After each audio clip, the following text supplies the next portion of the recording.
जय हिंद प्यारे साथियों। हमारे भारत का एक ऐसा राज्य जो दिन हो या रात हमेशा चर्चा में बना रहता है। राज्य का नाम है मणिपुर और चर्चा का विषय सिर्फ इसलिए क्योंकि वहां ऐसी दो जाति हैं, कुकी और मैती, जो आपस में लड़ती रहती हैं और कई बार ये मामला नेशनल लेवल पर और कई बार तो इंटरनेशनल लेवल पर भी दिखाया जाता है इन दो जातियों को मुद्दा। लेकिन आज हद तो तब हो गई जब हमारी भारतीय सेना को एक संयुक्त अभियान चलाना पड़ा, जिसमें भारतीय सेना, जिसमें मणिपुर पुलिस, जिसमें सीएपीएफ ने मिलकर कुछ बंकरों को नष्ट कर दिया है। आइए क्या है ये मुद्दा, इसे बहुत आसान भाषा में समझते हैं। मैं हूं आपका दोस्त पवन मोरल और आप सभी का पीएम डिफेंस स्टडी पर स्वागत करता हूं। 16 अप्रैल 2026 की बात है। मणिपुर में एक नेशनल हाईवे है जिसका नंबर है 202। इस नेशनल हाईवे के जस्ट पास में उरकुल जिले में कुछ मिलिटेंट ने बनाए हुए थे बंकर। उन बंकरों में कौन रह रहा था कौन नहीं ये तो अभी पुष्टि नहीं हो पाई है, लेकिन इन बंकरों को पहले भी हमारी सेना ने उड़ा दिया था, लेकिन अब तीनों ने मिलकर इन बंकरों को पूरी तरीके से खत्म कर दिया है। ये कहां की घटना है दोस्तों? ये है जेलनमंग पहाड़ी और थोई हाइट पर ये थे, इनको खत्म कर दिया है। यहां मणिपुर पुलिस का भी धन्यवाद, यहां सीएपीएफ का धन्यवाद और यहां इंडियन आर्मी का भी धन्यवाद। इंडियन आर्मी की एक डिवीजन है जिसका नाम है रेड शील्ड डिवीजन, जो मणिपुर में स्पेशल काम करती है और ऐसे ठिकानों पर नजर रखती है कि कहीं आम नागरिक को या भारतीय सेना को कोई नुकसान पहुंचाने का सोच तो नहीं रहा, उन पर यह काम करती है। मणिपुर की पहाड़ियों में शत्रुतापूर्ण बुनियादी ढांचे को अवरुद्ध करने के लिए सेना ने गश्त तेज कर दी है। वैसे तो दोस्तों हम अपने घर में अगर शांतिपूर्ण तरीके से सो पा रहे हैं, कहीं घूम पा रहे हैं, तो इन जवानों की वजह से, जो अपना घर बार छोड़कर अपने देश की सीमा पर खड़ा है, आप सबके लिए और हम सबके लिए। नेशनल हाईवे नंबर 202 के पास में जो ये अभियान चलाया गया था, इस अभियान, कौन सा जिला? उरकुल जिला। ये वो जिला है जो कुकी और मैती की लड़ाई से सबसे ज्यादा प्रभावित रहा है। अगर मैं अभी तक की बात करता हूं तो कुकी और मैती की लड़ाई में जो सबसे ज्यादा प्रभावित जिला है वो उरकुल रहा है। उरकुल जिले के जलेनबंग पहाड़ियां और थोड़ी हाइट के सामान्य क्षेत्रों में सुरक्षा स्थिति बनाए रखने के लिए यह अभियान अब फिर से और तेज कर दिया है। मणिपुर में अभी भी शांति नहीं है। मणिपुर में सरकार बन चुकी है लेकिन शांति बिल्कुल नहीं है। उसके बाद जब इस ऑपरेशन को सफल कर लिया गया तो हमारी भारतीय सेना के द्वारा ये कुछ फोटो शेयर किए गए हैं और ये आपकी किसकी रिपोर्ट है बच्चों? ये एएनआई की रिपोर्ट भी है, यानी कि एएनआई ने फोटो शेयर किया है, हमारी भारतीय सेना ने भी इन फोटो को शेयर किया है। अब मैं अपने मणिपुर राज्य को, अपना मतलब हमारे देश का राज्य है तो हमारा राज्य है, इसको एक मैप के माध्यम से समझाने की कोशिश करता हूं। देखो मणिपुर को हमने 3 पार्टों में यहां देखते हैं। ऊपर वाले हिस्से में जो लोग रह रहे हैं वो नागा लोग हैं, जो नीचे लोग रह रहे हैं वो कुकी लोग हैं और जो समतल एरिया पर रह रहे हैं वो ये मैती लोग हैं। दरअसल में जो डिस्प्यूट है वो इन दोनों के बीच में है, कुकी और मैती के बीच में डिस्प्यूट है। हमारी सुप्रीम कोर्ट के द्वारा जो मैती लोग हैं इनको दर्जा दे दिया गया एसटी का। अब इस बात को लेके इन दोनों में आपस में डिस्प्यूट है, ये नहीं लड़ना चाहते हैं लेकिन कुकी लोग इनसे लड़ना चाहते हैं। तो मतलब ये हुआ कि मणिपुर अभी भी शांत नहीं है। ये नेशनल हाईवे जो था ये था 202, मतलब नेशनल हाईवे नंबर 202। इस नेशनल हाईवे की जो लंबाई है वो है 490 किलोमीटर या 290 मील, जो कि किस नागालैंड को मणिपुर से जोड़ता है, इसको जोड़ने का काम कर रहा है। और यहां है वो उरकुल जिला जहां कुछ मिलिटेंट ने अपने क्या बनाए हुए थे? बंकर बनाए हुए थे। इससे उन लोगों को भी खतरा था जो डेली आने जाने वाले हैं, इनसे उन लोगों को भी खतरा था जो भारतीय सेना वाले हैं। मतलब इससे इस रोड को तो, इस नेशनल हाईवे चलने पर तो खतरा ही था, बल्कि ये जहां तक अपना वार कर सकते वहां तक भैया खतरा ही खतरा था।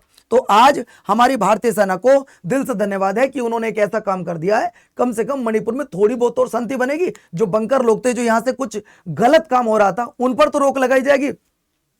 हमने अभी आपको बताया कि हमारी भारतीय सेना की एक ऐसी डिवीजन जिसका नाम है रेड शील्ड डिवीजन, जो आपके कहां पर? सर मणिपुर में ही काम करती है। और ये काम किसके? ड्रोन के माध्यम से ज्यादा काम करती है। अब आप सोचो, एक पहाड़ की चोटी पर बंकर बना हुआ है, वहां कैसे पता किया? तो ड्रोन के माध्यम से पता किया होगा। रेड शील्ड के सभी अधिकारी, रेड शील्ड के सभी फौजी भाइयों को मैं पवन मोरल दिल से धन्यवाद देता हूं। इसके बाद में दोस्तों आगे आपको लेकर चलता हूं। ये हमारी भारतीय सेना के द्वारा एक छोटी सी वीडियो को शेयर किया गया है और ये कुछ नेशनल टीवी पे भी दिखाया जा रहा है कि जिस तरीके से उनके बंकरों को उड़ाया गया है, मतलब वहां अब आपको कुछ देखने के लिए भी नहीं मिलेगा। अभी तक ये साबित नहीं हो पाया है कि ये बंकर किस लिए बनाए गए थे, किसने बनाया था, कौन इस बंकर में रह रहा था। अभी इस चीज को लेकर कोई भी बात सामने नहीं आई है। तो दोस्तों आपको क्या लगता है कि मणिपुर में शांति हो चुकी है? जी नहीं, मणिपुर आज भी उसी आग में झुलस रहा है जहां 1.5 से 2 साल पहले झुलस रहा था। मणिपुर में सरकार बन चुकी है, एक मुख्यमंत्री है, 2 उप मुख्यमंत्री हैं, लेकिन मणिपुर में आज भी ये लड़ाई खत्म खत्म नहीं होने का नाम ले रही है, कुकी और मैती के बीच की लड़ाई। लेकिन एक जीता जागता उदाहरण आप सभी के सामने है।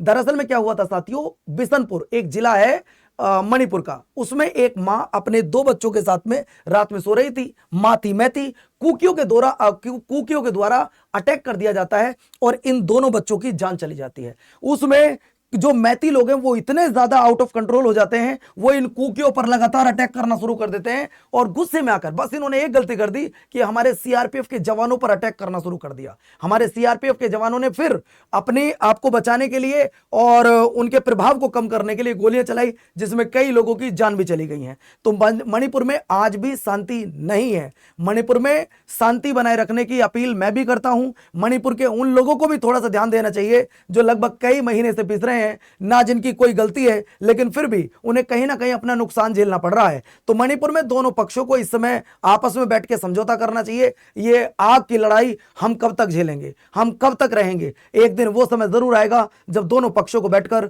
हमें समझौता करना पड़ेगा। आखिर कल क्या, इस काम को अभी क्यों नहीं? दोस्तों, आपको क्या लगता है? कमेंट करके अपनी राय जरूर दीजिएगा। लेकिन सोचो, इस परिवार में अगर इस मां के 2 ही बेटे थे या 2 ही बेटियां, अभी ये तो क्लियरिफाई नहीं हुआ कि वो बेटे थे या बेटी थी, उन दोनों की जान चली गई। सोचो वो मां अपना पूरा जीवन कैसे रहेगी? उस परिवार की हालत क्या होगी कि जिसके 2 ही बच्चे थे और दोनों ही बच्चों को खत्म कर दिया। यानी कि आज मैती इतने गुस्से में है। देखो, बच्चा बच्चा होता है, चाहे फिर वो आपका हो या फिर मेरा हो। किसी मां के अगर 2 बच्चे हैं और दोनों उससे छिन जाए, सोचो उस मां की हालत क्या होगी। तो एक मां की तुमने हालत खराब की है, ये तो तुमने गलत काम किया है। तो इस समय कुकी और मैती की लड़ाई अब और बड़े चरम पर हो गई है। दोस्तों, आप क्या कहना चाहेंगे इसमें? आप हमें कमेंट करके अपनी राय जरूर दीजिएगा। मैं एक बार फिर से आपको ओवरव्यू देना चाहूंगा। आखिर ये मुद्दा क्या था? आज ये इतनी तेज नेशनल लेवल पर और इंटरनेशनल लेवल पर आपको क्यों दिखाया जा रहा है? दरअसल में हुआ कुछ यूं कि मणिपुर में एक जिला पड़ता है जिसका नाम है उरखुल जिला। इस उरखुल जिले के हाईवे है, इस उरखुल जिले से हाईवे निकलता है, नेशनल हाईवे नंबर 202। इसी जिले के आसपास में, मतलब उरखुल जिले के आसपास में ही कुछ मिलिटेंट ने अपने बंकर बनाए हुए थे, जिनसे कुछ गलत कार्रवाई होने की उम्मीद थी, जिनसे कुछ ऐसा लग रहा था कि शायद कुछ हो सकता है। तो हमारी एक इंडियन आर्मी की एक सील्ड डिवीजन है, रेड सील्ड डिवीजन, ये ड्रोन के माध्यम से पता लगाती है कि यहां बंकर बने हुए हैं। दरअसल में उन बंकरों को पहले भी खत्म किया गया था और ये बंकर एक पहाड़ी की चोटी पर बने हुए थे। सोचो आप, भाई वहां आम नागरिक तो जा नहीं सकता है, वहां चोटी पर बने हुए थे, जिसको हमारी सेना ने किससे देखा? ड्रोन के माध्यम से देखा, और जिसको इंडियन आर्मी ने, जिसको मणिपुर पुलिस ने और सीएपीएफ ने मिलकर पूरे नस्ते नाबूद कर दिया है। तो तीनों को दिल से बधाई। लेकिन उसके बाद एक ऐसी घटना हो गई है जहां कुकी और मैती के बीच में लड़ाई फिर से शुरू हो गई है। उसका कारण सिर्फ यह है, मैंने अभी आपको बताया कि मणिपुर का एक जिला है जिसका नाम है बिशनपुर। उस बिशनपुर में एक मां अपने बच्चों के साथ में सो रही थी, कुकियों को द्वारा अटैक कर दिया जाता है और दोनों बच्चों की जान चली जाती है। मतलब अब यह मुद्दा बहुत ज्यादा बढ़ गया है। आपकी क्या राय है? आप कमेंट करके अपनी राय जरूर दीजिएगा। जय हिंद, जय भारत साथियों।